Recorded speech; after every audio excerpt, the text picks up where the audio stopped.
नमस्ते दोस्तों, स्वागत है आपका ऑडियो बुक समरी बाय देवान जी में, जहां हम किताबों की अनमोल बातों को सरल और दिलचस्प तरीके से आपके सामने पेश करते हैं।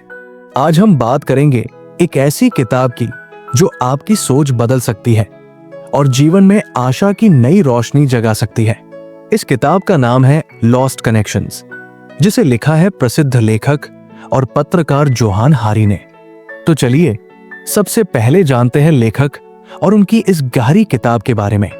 जोहान हारी ब्रिटिश पत्रकार और लेखक हैं, जिन्होंने मानसिक स्वास्थ्य, समाज और संस्कृति जैसे विषयों पर कई महत्वपूर्ण लेख लिखे हैं। उन्होंने लॉस्ट कनेक्शंस में अवसाद, डिप्रेशन के बारे में गहराई से चर्चा की है और ये दिखाने की कोशिश की है कि कैसे ये समस्या केवल जैविक नहीं बल्कि सामाजिक और भावनात्मक कारणों से भी जुड़ी है।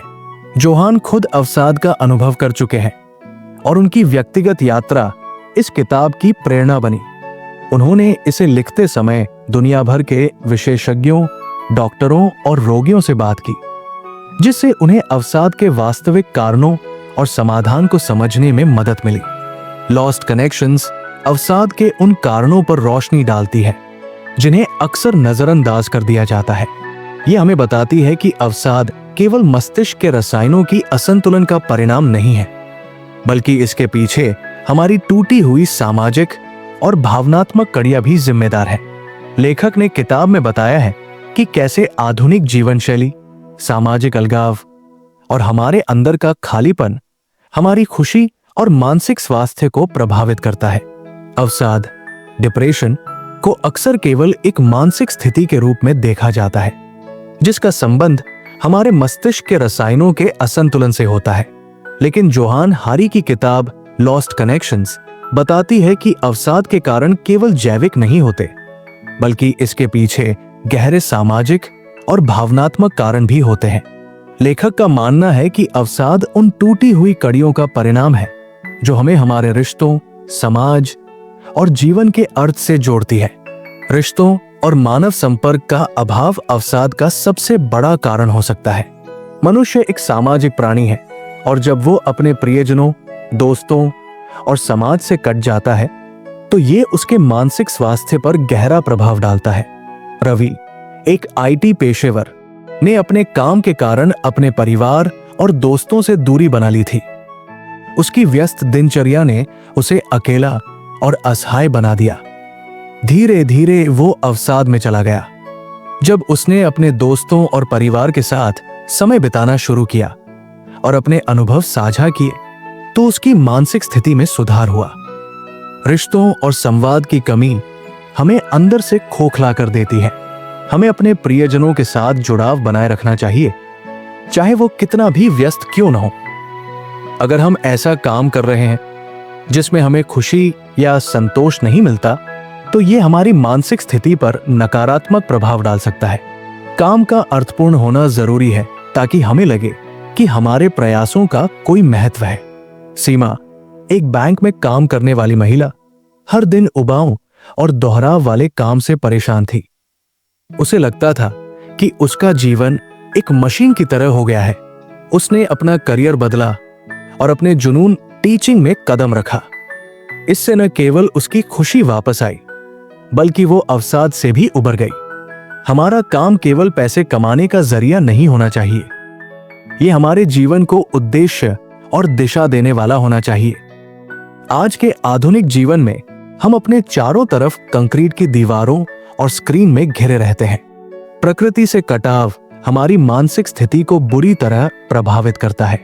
आकाश, एक शहर में रहने वाला युवा, ने हमेशा तनाव और अवसाद का अनुभव किया। एक बार उसने पहाड़ों में छुट्टियां बिताई, जहां उसने प्रकृति के करीब समय बिताया। जब वो लौटा तो उसकी ऊर्जा और मानसिक स्थिति में उल्लेखनीय सुधार था। प्रकृति हमें मानसिक शांति और जीवन की नई दृष्टि देती है। हमें हर दिन प्रकृति के संपर्क में आने की कोशिश करनी चाहिए। सामाजिक असमानता भी अवसाद का एक बड़ा कारण है। जब हम खुद को दूसरों से कमतर महसूस करते हैं तो ये हमारे आत्मसम्मान और खुशी को प्रभावित करता है। रीना, जो एक मध्यम वर्गीय परिवार से थी, सोशल मीडिया पर अपने दोस्तों की लग्जरी लाइफ देखकर खुद को कम आंकने लगी। उसने महसूस किया कि ये तुलना उसकी खुशी को खत्म कर रही है। उसने सोशल मीडिया से दूरी बनाई और अपनी उपलब्धियों पर ध्यान देना शुरू किया। इससे वो अवसाद से बाहर आ सकी। दूसरों से तुलना करने के बजाय हमें अपनी क्षमताओं और उपलब्धियों पर गर्व करना चाहिए। अतीत की चोटें और भावनात्मक आघात भी अवसाद का कारण बन सकते हैं। अगर इन घावों को समय पर समझा और स्वीकार नहीं किया गया तो वे लंबे समय तक हमारे मानसिक स्वास्थ्य को प्रभावित कर सकते हैं। सुमन, जिसने बचपन में अपने माता पिता के तलाक का सामना किया, उस दर्द से कभी उबर नहीं पाई। जब उसने थेरेपी ली और अपने भावनात्मक घावों को स्वीकार किया तो उसने खुद को हल्का और खुश महसूस किया। हमारे अतीत के घावों को समझना और उनका सामना करना मानसिक स्वास्थ्य के लिए बेहद जरूरी है। आधुनिक जीवन शैली में हर कोई जल्दबाजी में है। काम, रिश्ते और वित्तीय दबाव हमें तनाव और अवसाद की ओर ले जाते हैं। अजय, जो एक मल्टीनेशनल कंपनी में काम करता था, ने देखा कि उसका काम और तनाव उसकी मानसिक स्थिति को खराब कर रहा था। उसने योग और ध्यान को अपनी दिनचर्या में शामिल किया और खुद को मानसिक रूप से बेहतर महसूस किया। हमें अपने जीवन में संतुलन लाने और तनाव को कम करने की जरूरत है। अवसाद केवल एक जैविक समस्या नहीं है, बल्कि ये हमारे जीवन की टूटी हुई कड़ियों का परिणाम है। हमें अपने रिश्तों, काम, प्रकृति और भावनात्मक स्वास्थ्य पर ध्यान देना होगा। ये हमें मानसिक रूप से मजबूत और खुशहाल बना सकता है। तो दोस्तों, लॉस्ट कनेक्शंस हमें ये सिखाती है कि अवसाद को समझने और उससे निपटने के लिए हमें अपनी जड़ों और कनेक्शंस को फिर से जोड़ने की जरूरत है। सामाजिक कनेक्शन का हमारे जीवन में वही महत्व है जो हवा का हमारे शरीर में। इंसान एक सामाजिक प्राणी है और ये तथ्य हमारे मानसिक और भावनात्मक स्वास्थ्य के लिए बेहद महत्वपूर्ण है। जब हम अपने दोस्तों, परिवार और समाज के साथ जुड़े रहते हैं तो ये न केवल हमें खुशी देता है, बल्कि हमारे जीवन में उद्देश्य और संतोष की भावना भी लाता है। सामाजिक कनेक्शन का मतलब केवल लोगों से मिलना या बात करना नहीं है। ये एक ऐसा बंधन है जिसमें हम किसी के साथ अपने विचार, भावनाएं और अनुभव साझा करते हैं। जब हम अपने अनुभवों को साझा करते हैं तो ये हमें एक सुरक्षा का एहसास देता है। अंशिका, जो एक बड़ी कंपनी में काम करती थी, ने करियर की दौड़ में अपने दोस्तों और परिवार से दूरी बना ली थी। वो खुद को अकेला महसूस करने लगी थी। एक दिन उसने अपनी पुरानी सहेलियों को बुलाया और उनके साथ समय बिताया। उनके साथ बिताए कुछ घंटे उसके तनाव और अकेलेपन को खत्म कर गए। उसने महसूस किया कि कनेक्शन ने उसे नई ऊर्जा दी है। सामाजिक कनेक्शन हमारे तनाव और अकेलेपन को दूर करने का सबसे प्रभावी तरीका है। शोध बताते हैं कि खुश लोग वे नहीं होते जो सबसे अधिक कमाते हैं या सबसे अधिक सफल होते हैं, बल्कि वे होते हैं जो अपने रिश्तों को महत्व देते हैं। सामाजिक कनेक्शन हमारे शरीर में ऑक्सीटोसिन हार्मोन को बढ़ावा देता है, जो हमें खुश और संतुष्ट महसूस कराता है। रवि, जो एक टेक्नोलॉजी कंपनी का सीईओ था, ने अपने बिजनेस को प्राथमिकता देते हुए अपने परिवार को अनदेखा कर दिया। उसकी पत्नी और बच्चे उससे दूरी महसूस करने लगे। उसने एक थेरेपिस्ट से परामर्श लिया, जिसने उसे परिवार के साथ अधिक समय बिताने की सलाह दी। धीरे धीरे उसने वीकेंड्स पर परिवार के साथ ट्रिप्स और डिनर प्लान करना शुरू किया। यह बदलाव न केवल उसके रिश्तों को मजबूत बना गया, बल्कि उसने खुद को अधिक खुश और शांत महसूस किया। खुशी का असली स्रोत हमारे रिश्ते हैं, न कि हमारी उपलब्धियां। अगर हम सामाजिक रूप से अलग थलग हो जाते हैं तो ये हमारे मानसिक और शारीरिक स्वास्थ्य के लिए नुकसानदायक हो सकता है। सामाजिक अलगाव से तनाव, अवसाद और यहां तक कि हृदय रोग का खतरा भी बढ़ सकता है। मीरा, जो एक लेखिका थी, ने अकेले रहकर लिखने को अपनी आदत बना ली थी। उसने धीरे धीरे दोस्तों के बुलाने पर जाना बंद कर दिया। परिणाम स्वरूप उसने खुद को बहुत अकेला और खाली महसूस करना शुरू कर दिया। जब उसने अपने दोस्तों के साथ समय बिताना शुरू किया तो उसने देखा कि उसकी क्रिएटिविटी और आत्मविश्वास वापस आने लगा। अलगाव हमें अंदर से खोखला कर सकता है। हमें समय समय पर अपने प्रियजनों के साथ जुड़ने की जरूरत है। खुशी और सामाजिक कनेक्शन का रिश्ता हमारे जीवन के हर पहलू को प्रभावित करता है। जब हम अपने करीबी लोगों के साथ जुड़ते हैं तो ये हमारे काम, रिश्ते और यहाँ तक कि हमारे स्वास्थ्य को भी बेहतर बनाता है। ग्रीन विलेज नामक एक छोटे गांव में लोग एक दूसरे के साथ बहुत घनिष्ठता से जुड़े रहते थे। उनके त्योहार, काम और रोजमर्रा की जिंदगी में साथ होना एक परंपरा थी। ये देखा गया कि इस गांव के लोग बड़े शहरों के लोगों की तुलना में अधिक खुश और संतुष्ट रहते थे। सामाजिक समर्थन और कनेक्शन हमारी खुशी का सबसे बड़ा आधार है। अपने दोस्तों और परिवार के साथ समय बिताएं, उनके साथ नियमित बातचीत करें, सामाजिक गतिविधियों में भाग लें, जैसे क्लब या सामुदायिक कार्यक्रम। सोशल मीडिया का उपयोग केवल दिखावे के लिए न करें, बल्कि इसे अपने रिश्तों को बेहतर बनाने के लिए उपयोग करें। दूसरों की मदद करना न केवल उन्हें खुशी देगा, बल्कि आपको भी संतोष देगा। सामाजिक कनेक्शन हमें जीवन के हर कठिनाई में सहारा देता है और हमें वास्तविक खुशी का एहसास कराता है। जोहान हारी की किताब लॉस्ट कनेक्शंस हमें यह सिखाती है कि हमारी खुशी और संतोष का सबसे बड़ा स्रोत हमारे रिश्ते हैं। तो दोस्तों, अगली बार जब आप अकेलापन महसूस करें तो एक दोस्त को फोन करें या अपने परिवार के साथ समय बिताएं। यही खुशी का असली रास्ता है। 3. अर्थपूर्ण काम का महत्व। हम सभी एक उद्देश्यपूर्ण और अर्थपूर्ण जीवन जीना चाहते हैं, लेकिन इसका सबसे बड़ा हिस्सा यह है कि हम ऐसा काम करें जो न केवल हमारे लिए बल्कि दूसरों के लिए भी मायने रखता हो। जब हमारा काम केवल धन कमाने तक सीमित नहीं रहता, बल्कि एक बड़े उद्देश्य से जुड़ा होता है, तो ये हमें संतोष और खुशी प्रदान करता है। शोध बताते हैं कि जब लोग अपने काम को एक उद्देश्य या मिशन के साथ जोड़ते हैं, तो वे न केवल अधिक उत्पादक होते हैं, बल्कि लंबे समय तक खुश और संतुष्ट रहते हैं। रोहन एक मल्टीनेशनल कंपनी में काम करता था। उसकी नौकरी अच्छी तनख्वाह और सुविधाओं से भरी थी, लेकिन फिर भी वो असंतुष्ट था। एक दिन उसने एक एनजीओ के साथ वॉलंटियर के रूप में काम करना शुरू किया। वहां उसने देखा कि उसका काम अनाथ बच्चों की शिक्षा में मदद कर रहा था। धीरे धीरे उसने अपनी नियमित नौकरी छोड़ दी और इस एनजीओ के साथ फुल टाइम काम करना शुरू कर दिया। अब वो अपनी कमाई से ज्यादा अपने काम के महत्व को महसूस करता है। सिर्फ पैसे कमाने के लिए काम करना हमारी आत्मा को संतुष्टि नहीं दे सकता। हमें अपने काम में उद्देश्य ढूंढना चाहिए।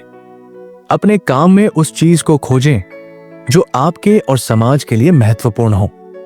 जब आपका काम दूसरों की मदद करता है या समाज को बेहतर बनाता है, तो इसका महत्व बढ़ जाता है। अपने काम को सीखने और बढ़ने का एक अवसर माने। मीना ने एक छोटे रेस्टोरेंट की शुरुआत की। शुरुआत में वह इसे एक साधारण व्यवसाय मानती थी, लेकिन फिर उसने देखा कि उसके रेस्टोरेंट में आने वाले लोग केवल खाना खाने नहीं आते, बल्कि उनके लिए वो जगह शांति और खुशी का स्रोत बन गई है। उसने महसूस किया कि वो सिर्फ एक व्यवसाय नहीं चला रही, बल्कि लोगों के जीवन में खुशियां ला रही है। छोटे काम भी बड़े उद्देश्यों से जुड़े हो सकते हैं, बस हमें उनका महत्व समझना चाहिए। जब हम ऐसा काम करते हैं जिसका गहरा अर्थ होता है, तो ये हमारे मानसिक स्वास्थ्य को भी सकारात्मक रूप से प्रभावित करता है। इससे तनाव कम होता है, आत्मसम्मान बढ़ता है और जीवन के प्रति एक नई ऊर्जा आती है। अद्वैत एक ग्राफिक डिजाइनर था, लेकिन उसे अपने काम में कोई खुशी नहीं मिल रही थी। एक दिन उसने अपनी स्किल्स का उपयोग करके एक सामाजिक जागरूकता अभियान डिजाइन किया। इस काम को देखकर उसे समाज से सराहना मिली और उसने महसूस किया कि उसका काम कितना महत्वपूर्ण है। जब आपका काम दूसरों की मदद करता है, तो ये न केवल उन्हें बल्कि आपको भी खुशी और संतोष देता है। अर्थपूर्ण काम आपको एक गहरी संतुष्टि का एहसास देता है। ये आपको जीने का एक मकसद देता है। जब आपका काम अर्थपूर्ण होता है तो आप हमेशा प्रेरित रहते हैं। जब आप खुश और संतुष्ट होते हैं तो आपके रिश्ते भी मजबूत होते हैं। शुभा ने एक छोटे गांव में एक स्कूल शुरू किया। शुरुआत में यह काम बहुत कठिन था, लेकिन जैसे जैसे उसने बच्चों के जीवन में बदलाव देखे, उसे लगा कि उसका काम कितना मूल्यवान है। उसने महसूस किया कि वो केवल शिक्षा नहीं दे रही, बल्कि इन बच्चों का भविष्य सुधार रही है। अर्थपूर्ण काम हमेशा चुनौतियों से भरा हो सकता है, लेकिन इसका फल बहुत गहरा और संतोषजनक होता है। आपका काम चाहे किसी भी क्षेत्र में हो, उसे अर्थपूर्ण बनाने का प्रयास करें। यह केवल बड़ी उपलब्धियों के बारे में नहीं है, बल्कि छोटी चीजों में भी एक गहरे उद्देश्य को देखने की बात है। डॉक्टर्स और शिक्षक, जिनका काम सीधे समाज की सेवा करना है, हमेशा अपने कार्यों में गहराई से जुड़ते हैं।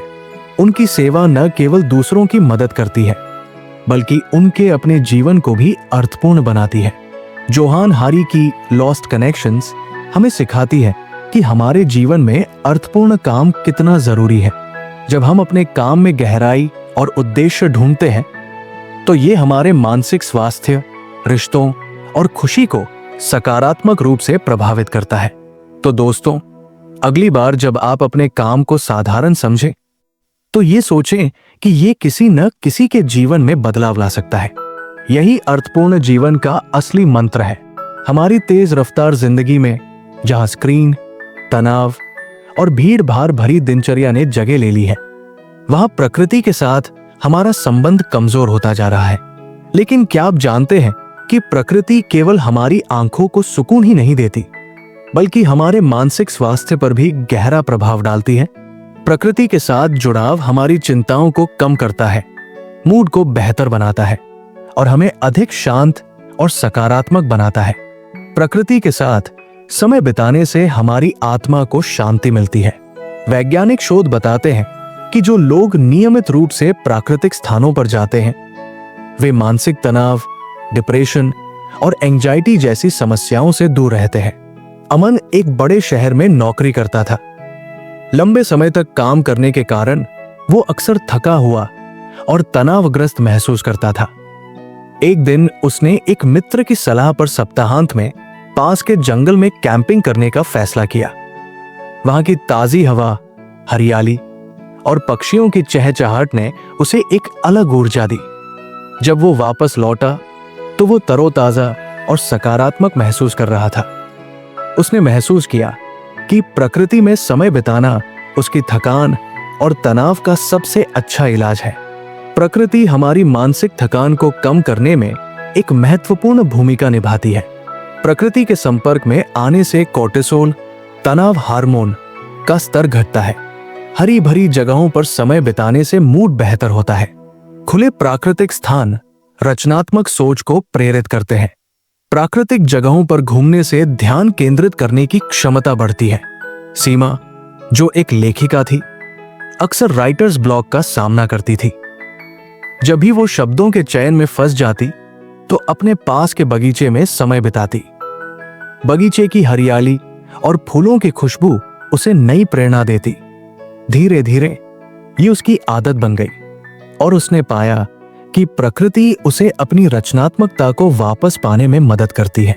जब भी आप मानसिक अवरोध महसूस करें, प्रकृति की गोद में जाएं और नई ऊर्जा पाएं। प्रकृति में ध्यान लगाना, मेडिटेशन, मानसिक शांति को और गहरा बनाता है। जब आप प्रकृति की आवाजों के बीच ध्यान लगाते हैं, तो आप वर्तमान में जीने की कला सीखते हैं। विनीत ने जीवन की भागदौड़ के कारण मानसिक तनाव झेला। उसने योग शिक्षक की सलाह पर प्रकृति में ध्यान लगाना शुरू किया। हर सुबह वो पास की झील पर जाता और वहां बैठकर ध्यान करता। झील की शांत लहरें और पक्षियों की मधुर आवाजें उसे एक नई शुरुआत का एहसास देती। धीरे धीरे उसने अपने तनाव को कम होते देखा और अपने विचारों में स्थिरता पाई।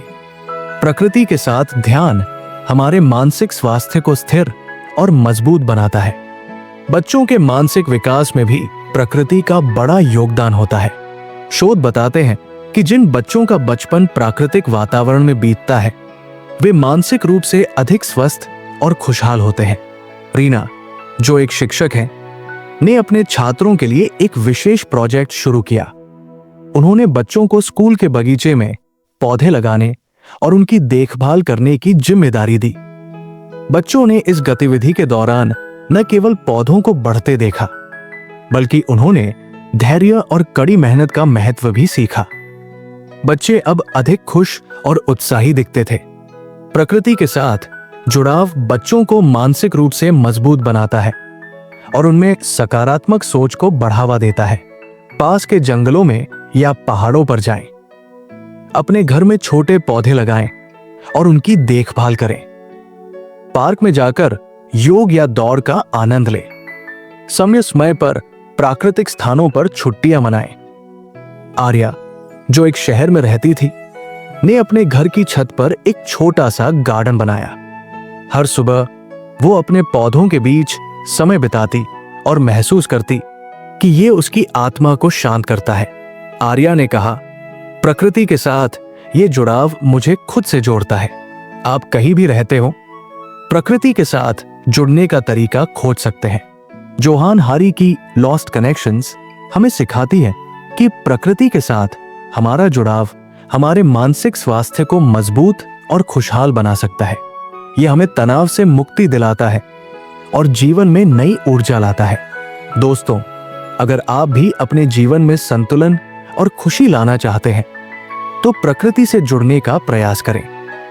यह न केवल आपके दिमाग को शांत करेगा, बल्कि आपके जीवन में एक नई रोशनी लेकर आएगा। भावनात्मक आघात, जिसे हम गहरे मानसिक या भावनात्मक धक्के के रूप में परिभाषित कर सकते हैं, अवसाद का एक बड़ा कारण हो सकता है। यह किसी अप्रत्याशित घटना, असफलता या व्यक्तिगत नुकसान के कारण उत्पन्न होता है। जब हमारा मस्तिष्क और हृदय इस आघात को ठीक से स्वीकार नहीं कर पाते, तो ये धीरे धीरे अवसाद का रूप ले लेता है। भावनात्मक आघात का अनुभव किसी को भी हो सकता है। ये आघात हमारे आत्मविश्वास, रिश्तों और मानसिक स्थिरता पर गहरा प्रभाव डालता है। अक्सर लोग इसे अनदेखा कर देते हैं, लेकिन ये समय के साथ मानसिक और शारीरिक स्वास्थ्य को प्रभावित करता है। अंशु, जो एक उत्साही और आत्मविश्वासी महिला थी, ने अपने जीवन में एक बड़ा झटका तब महसूस किया जब उनकी नौकरी अचानक छूट गई। वो अपनी पहचान और महत्व को अपनी नौकरी से जोड़ चुकी थी। इस घटना ने उनके आत्मसम्मान को बुरी तरह प्रभावित किया। उन्होंने धीरे धीरे खुद को लोगों से दूर कर लिया और अकेलापन महसूस करने लगी। इस स्थिति में अंशु को एहसास हुआ कि वो एक गहरे अवसाद में जा रही है। उन्होंने एक थेरेपिस्ट से मदद ली और अपनी भावनाओं को व्यक्त करने का साहस जुटाया। धीरे धीरे उन्होंने अपनी रुचियों को फिर से खोजा और एक नया करियर शुरू किया।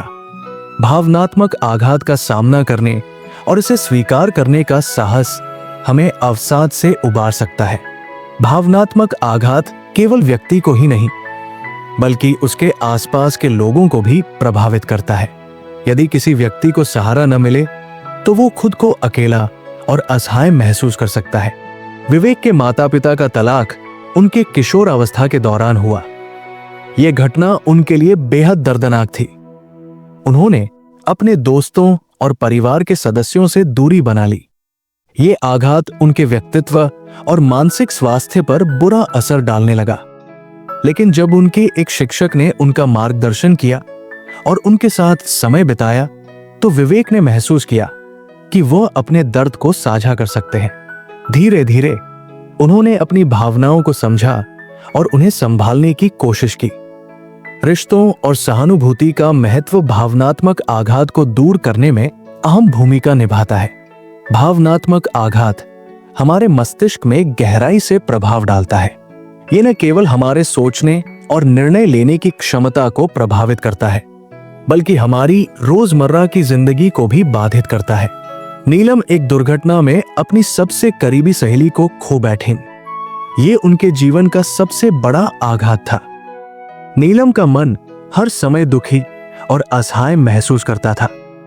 लेकिन उन्होंने एक कला थेरेपी कार्यक्रम में भाग लिया, जहां उन्होंने अपने दर्द को चित्रों के माध्यम से व्यक्त करना शुरू किया। धीरे धीरे उन्होंने पाया कि उनका दर्द कम हो रहा है और उनका मन हल्का महसूस कर रहा है। भावनात्मक आघात को व्यक्त करने का एक सकारात्मक माध्यम ढूंढने से हम अपने मस्तिष्क पर इसके नकारात्मक प्रभाव को कम कर सकते हैं। अपने दर्द और आघात को स्वीकार करें। इसे दबाने या अनदेखा करने से स्थिति और खराब हो सकती है। दोस्तों, परिवार या एक चिकित्सक से मदद लें। संगीत, कला या ध्यान जैसी गतिविधियों में भाग लें। अपनी भावनाओं को लिखना आत्मचिकित्सा का एक शानदार तरीका है। प्राकृतिक वातावरण में समय बिताएं। रोहित ने अपने जीवन में एक बड़ा झटका तब महसूस किया जब उनकी सगाई टूट गई। वो गहरे अवसाद में चले गए और खुद को सब चीजों से दूर कर लिया। लेकिन उन्होंने अपने एक मित्र की सलाह पर एक जर्नल शुरू किया, जिसमें वो हर दिन अपनी भावनाओं को लिखते थे। धीरे धीरे उन्होंने अपने दर्द को बेहतर तरीके से समझा और इसे स्वीकार किया। इससे उनका आत्मविश्वास वापस आया। भावनात्मक आघात से बाहर निकलने के लिए अपने भीतर की भावनाओं को व्यक्त करना बेहद आवश्यक है। भावनात्मक आघात और अवसाद का गहरा संबंध है। इसे नजरअंदाज करना हमारी मानसिक और शारीरिक सेहत को नुकसान पहुंचा सकता है, लेकिन इसे स्वीकार करना, सही मदद लेना और सकारात्मक उपाय अपनाना हमें इस अंधेरे से बाहर निकलने में मदद कर सकता है। दोस्तों, अगर आप भी किसी भावनात्मक आघात का सामना कर रहे हैं, तो याद रखें कि यह ठीक होने की प्रक्रिया है। मदद मांगने में संकोच न करें और खुद को व्यक्त करने का कोई सकारात्मक माध्यम खोजें। जिंदगी खूबसूरत है, बस हमें इसे देखने का नजरिया बदलना है। आज की तेजतर्रार जिंदगी में मानसिक स्वास्थ्य समस्याओं का इलाज दवाओं पर बहुत अधिक निर्भर हो गया है। अवसाद, चिंता और अन्य मानसिक स्वास्थ्य समस्याओं के लिए दवाएं राहत का एक महत्वपूर्ण माध्यम हो सकती है, लेकिन ये समाधान का अंतिम और स्थायी तरीका नहीं है। ये समझना बेहद जरूरी है कि दवा सिर्फ एक सहायक उपकरण है, न कि समस्या का पूरा समाधान।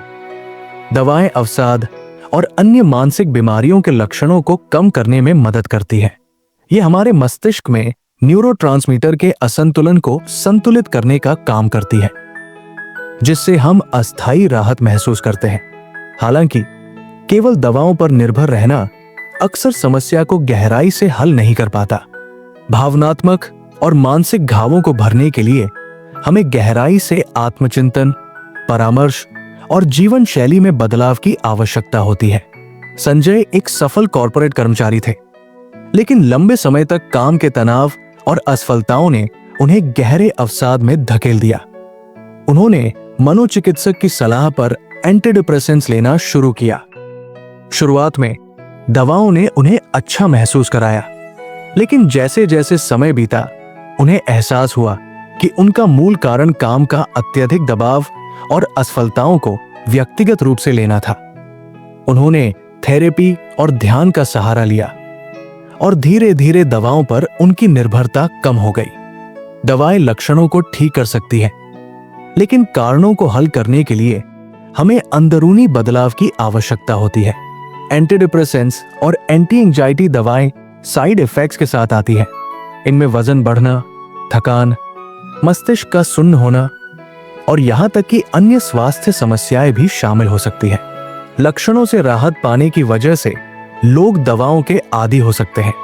ये दिमाग को प्राकृतिक रूप से समस्या हल करने से रोकता है। दवाएं केवल लक्षणों को दबाने का काम करती है। जब तक हम मानसिक स्वास्थ्य समस्याओं के कारणों को नहीं समझेंगे और उनका समाधान नहीं करेंगे, समस्याएं बार बार लौट सकती हैं। नेहा, जो एक कॉलेज की छात्रा थी, परीक्षा के तनाव और रिश्तों में खटास के कारण अत्यधिक चिंता से जूझ रही थी। डॉक्टर ने उन्हें एंटी एंजाइटी दवाई दी, जिससे उनका तनाव कम हो गया। लेकिन कुछ समय बाद उन्होंने महसूस किया कि उनका तनाव बार बार लौट रहा है। एक काउंसलर ने उन्हें गहराई से समझाया कि उनका असली संघर्ष आत्मस्वीकृति और समय प्रबंधन की कमी था। नेहा ने अपने जीवन में छोटे छोटे बदलाव किए, जैसे कि योग, ध्यान और रोजमर्रा के कार्यों की योजना बनाना। धीरे धीरे उन्होंने दवाओं को छोड़ दिया और अपने दम पर तनाव का सामना करना सीख लिया।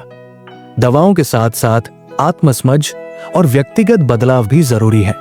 दवाओं के साथ साथ काउंसलिंग या मनोचिकित्सा भावनात्मक समस्याओं को गहराई से हल करने में मदद करती है। नियमित व्यायाम, स्वस्थ आहार और बेहतर नींद मानसिक स्वास्थ्य में सुधार लाने में बहुत सहायक होते हैं। दोस्तों और परिवार के साथ अपने विचार साझा करना मानसिक तनाव को कम करने में मदद करता है। योग, ध्यान और सांस लेने की तकनीकें दवाओं के बिना मानसिक स्थिरता और शांति लाने में सहायक हो सकती है। अमर, जो एक छोटे व्यवसायी थे, लॉकडाउन के दौरान अपने व्यवसाय में हुए भारी नुकसान से परेशान थे। डॉक्टर ने उन्हें अवसाद रोधी दवाएं दी, लेकिन उन्होंने साथ में एक जीवन प्रशिक्षक की मदद भी ली। जीवन प्रशिक्षक ने अमर को उनकी स्थिति से निपटने के लिए व्यावहारिक कदम उठाने में मदद की। उन्होंने छोटे छोटे लक्ष्यों पर ध्यान केंद्रित करना शुरू किया, अपने कौशल में सुधार किया और धीरे धीरे अपनी भावनात्मक स्थिति को बेहतर बनाया। दवाओं का उपयोग केवल एक सहायक उपकरण के रूप में करें। समस्या के मूल कारणों को हल करने के लिए कदम उठाना बेहद आवश्यक है। दवाएं मानसिक स्वास्थ्य समस्याओं के लिए एक महत्वपूर्ण प्रारंभिक समाधान हो सकती है, लेकिन ये अंतिम उपाय नहीं है। हमें यह समझना चाहिए कि दवाएं केवल लक्षणों को दबाने का काम करती है, जबकि समस्याओं का स्थायी समाधान आत्मसमझ, व्यक्तिगत बदलाव और एक मजबूत सहायक प्रणाली में निहित है। दोस्तों, अगर आप या आपके आसपास कोई व्यक्ति मानसिक स्वास्थ्य समस्याओं से जूझ रहा है, तो उन्हें दवा के साथ साथ अन्य वैकल्पिक तरीकों को अपनाने की सलाह दें। याद रखें, हर समस्या का समाधान संभव है, बस सही दृष्टिकोण और समर्थन की जरूरत होती है। हमारी समस्याओं का समाधान अक्सर हमारे अंदर ही छिपा होता है। मानसिक स्वास्थ्य समस्याओं, अवसाद या जीवन में अलगाव का सामना करते समय सबसे महत्वपूर्ण कदम है फिर से जुड़ना। ये जुड़ाव अपने आप से, दूसरों से और जीवन के साथ हो सकता है। जुड़ाव की प्रक्रिया आसान नहीं है, लेकिन यह संभव है और इसके परिणाम बहुत ही सकारात्मक होते हैं। जब हम सामाजिक और भावनात्मक रूप से जुड़ते हैं, तो हमारा जीवन अधिक संतोषजनक और अर्थपूर्ण बनता है। हमारे शरीर और मस्तिष्क को सकारात्मक भावनाओं और समर्थन की आवश्यकता होती है। मानव स्वभाव ही ऐसा है कि हमें जुड़ाव और समर्थन चाहिए। शोध से पता चलता है कि जो लोग मजबूत सामाजिक कनेक्शन रखते हैं, वे मानसिक स्वास्थ्य के मामले में अधिक स्थिर रहते हैं और समस्याओं का बेहतर तरीके से सामना करते हैं। रश्मि, एक आईटी प्रोफेशनल, काम के दबाव और व्यक्तिगत समस्याओं के कारण खुद से बहुत दूर हो गई थी। उसे लगा कि उसकी जिंदगी दिशाहीन हो गई है। एक दिन उसने ध्यान और जर्नलिंग का अभ्यास शुरू किया। हर दिन उसने अपने विचारों और भावनाओं को लिखा। धीरे धीरे उसने ये समझा कि उसे अपने काम और अपने जीवन में संतुलन लाने की जरूरत है। अपने आप से जुड़ना एक धीमी प्रक्रिया हो सकती है, लेकिन ये आपके आंतरिक संघर्षों को हल करने का पहला कदम है। ध्यान, जर्नलिंग या एकांत में समय बिताना आत्म जुड़ाव के बेहतरीन तरीके हो सकते हैं। अमित, जो लंबे समय से अवसाद का शिकार था, धीरे धीरे अपने दोस्तों और परिवार से कटता चला गया। एक दिन उसके पुराने दोस्त ने उसे मिलने बुलाया। वो अन्य मन से गया, लेकिन वहां जाकर उसे एहसास हुआ कि लोग उससे अब भी प्यार करते हैं। उस दिन के बाद उसने दोस्तों और परिवार के साथ ज्यादा समय बिताना शुरू किया। उसका मानसिक स्वास्थ्य धीरे धीरे बेहतर हो गया। दूसरों से जुड़ना आपके जीवन में सकारात्मकता लाता है। रिश्तों को मजबूत बनाना और समर्थन पाना अवसाद से बाहर निकलने का महत्वपूर्ण हिस्सा हो सकता है। मीरा एक शहरी महिला थी, जिसने कभी प्रकृति के करीब जाने का अनुभव नहीं किया था। काम के तनाव और रिश्तों की परेशानियों ने उसे तोड़ दिया था। एक दिन उसने एक वेलनेस कैंप में भाग लिया, जहां उसने पहाड़ों की सैर, योग और नदी के किनारे ध्यान किया। वहां उसे एहसास हुआ कि प्रकृति से जुड़ना उसके तनाव और दुख को कम करने का सबसे बड़ा साधन है। उसने अपनी जीवन शैली में इसे शामिल कर लिया। प्रकृति से जुड़ाव न केवल आपके मानसिक स्वास्थ्य को बेहतर बनाता है, बल्कि आपको नई ऊर्जा और प्रेरणा देता है। राहुल ने अपनी नौकरी खो दी थी और उसे ऐसा लगा कि उसकी जिंदगी में अब कोई अर्थ नहीं बचा है। लेकिन उसने एक एनजीओ के साथ काम करना शुरू किया, जहां वो अनाथ बच्चों को पढ़ाने लगा। ये अनुभव उसके लिए बेहद संतोषजनक था और उसने अपनी जिंदगी का नया उद्देश्य पा लिया। अर्थपूर्ण काम करना हमें अपनी सीमाओं से परे जाने और अपने जीवन को सार्थक बनाने का अवसर देता है। सीमा एक गृहिणी थी जिसने अपने बच्चों की परवरिश के बाद खुद को खाली महसूस किया। उसने स्थानीय समुदाय के एक समूह से जुड़कर महिलाओं को सिलाई सिखाने का काम शुरू किया। यह काम न केवल अन्य महिलाओं के लिए फायदेमंद साबित हुआ, बल्कि सीमा के जीवन में नई ऊर्जा और खुशी लेकर आया। समाज और समुदाय से जुड़कर हम अपने आसपास के लोगों की मदद कर सकते हैं और खुद को भी बेहतर महसूस कर सकते हैं। रोज ध्यान करें, जर्नलिंग की आदत डालें, अपनी भावनाओं और इच्छाओं को समझने की कोशिश करें, अपने दोस्तों और परिवार से बात करें, माफ करना सीखें, नए लोगों से मिलें और अपने सोशल नेटवर्क को बढ़ाएं। ट्रेकिंग, गार्डनिंग या समुद्र के किनारे समय बिताएं। प्रकृति के साथ जुड़कर मानसिक शांति का अनुभव करें। अगर आप अकेला महसूस कर रहे हैं तो समर्थन समूह से जुड़े, अन्य लोगों की कहानियों से प्रेरणा लें, जरूरतमंदों की मदद करें, समुदाय के लिए कुछ योगदान करें। फिर से जुड़ने का अर्थ है अपने जीवन को नई दिशा और ऊर्जा देना। चाहे वो खुद से जुड़ाव हो, रिश्तों को सुधारना हो या समाज और प्रकृति से कनेक्शन बनाना हो, हर कदम हमें एक खुशहाल और संतोषजनक जीवन की ओर ले जाता है। दोस्तों, अगर आप भी किसी समस्या का सामना कर रहे हैं तो जुड़ाव का ये रास्ता अपनाएं और अपने जीवन को बेहतर बनाएं। लॉस्ट कनेक्शंस हमें सिखाती है कि अवसाद और चिंता का इलाज केवल दवाओं से संभव नहीं है। हमें अपने जीवन में गहराई से झांकने और अपने टूटे हुए कनेक्शंस को फिर से जोड़ने की जरूरत है। तो दोस्तों, इस किताब से आपने क्या सीखा? अपने विचार हमें जरूर बताएं।